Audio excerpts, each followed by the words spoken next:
વડોદરાના અટલાદરા વિસ્તારમાં આવેલ અટલ ગાર્ડનનો સેફટી વોલના નિર્માણમાં ભ્રષ્ટાચાર દેખાતા રહીશોએ કોન્ટ્રાક્ટરનો કર્યો વિરોધ। અટલ ગાર્ડનનો સેફટી વોલ મહિના પહેલાનો પડેલ વરસાદમાં ધરાશયી થઈ ગઈ હતી। ગાર્ડનમાં આવતા મોર્નિંગ વોકર દ્વારા પાલિકા કમિશનરને આવેદનપત્ર આપ્યા બાદ કમિશનર પોતે ગાર્ડનની મુલાકાત લઈ વહેલી તકે નવી વોલ બનાવવા માટે કહ્યું હતું, જેના પગલે મંગળવારથી સેફટી વોલ નિર્માણનું કામ શરૂ કરી દેવામાં આવ્યું હતું। સ્થાનિકોનું કહેવું છે કે ચાલુ વરસાદમાં સિમેન્ટિંગ વોલનું નિર્માણ કેવી રીતે થઈ શકે, પરંતુ કોન્ટ્રાક્ટર પૈસા કમાવાના લાલચામાં આવીને હલકી ગુણવત્તાવાળી ઈંટો, રેતી વાપરી વોલ બનાવતા હતા, જેનો સ્થાનિકો દ્વારા વિરોધ કરવામાં આવ્યો હતો।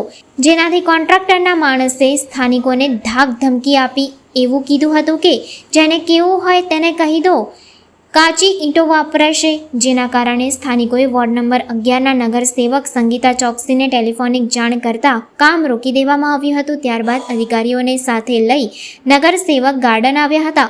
સ્થાનિકો સાથે ચર્ચા કર્યા બાદ અધિકારીઓને સારી વસ્તુઓ વાપરવા સૂચન કર્યું હતું।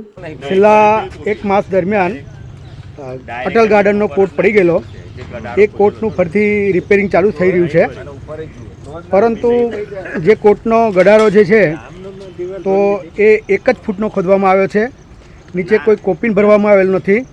રેતી, સિમેન્ટ, કાંકરેટનું કોપિન કરીને સળિયા નાખીને કોપિન ભરવામાં આવેલ નથી। ડાયરેક્ટ નવનું ચણતર કરવામાં આવ્યું છે, અને જે ચણતર કરવામાં આવ્યું છે તેમાં રેતી, સિમેન્ટનો યોગ્ય પ્રમાણમાં જે માલ વપરાવો જોઈએ ચીકણો, એ માલ વપરાયો નથી। અને એક સાઈડની દિવાલ જે નવી બની રહી છે તો પણ એક સાઈડે નમેલી છે, એટલે ભવિષ્યમાં ટૂંક સમયમાં આ દિવાલ પડી જશે।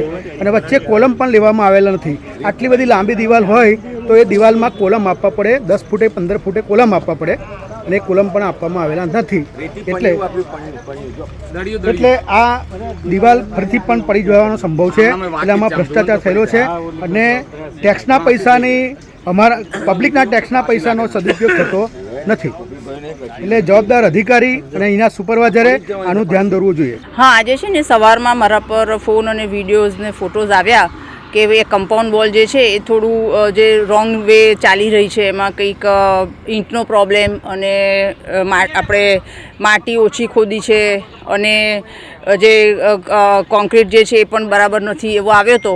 એટલે પછી હું તાત્કાલિક જ મેં અધિકારીઓને બોલાવ્યા સ્થળ પર, અને અહીંયા રૂબરૂ મુલાકાત લીધી છે, અને અમે જોયું કે એ બધું બરાબર છે। થોડીક મિસઅન્ડરસ્ટેન્ડિંગ હતી, કારણ કે જે કોન્ટ્રાક્ટરનો માણસ હતો એને બરાબર સમજ ના પડી, અને મેં અધિકારીઓને બી બરાબર એ લોકોને સ્ટ્રિક્ટલી કહી દીધું છે કે ભાઈ હવે આ રીતે નહીં, આ રીતે જ કામ થવું જોઈએ, અને તમે પ્રોપરલી સુપરવાઇઝ પણ કરો।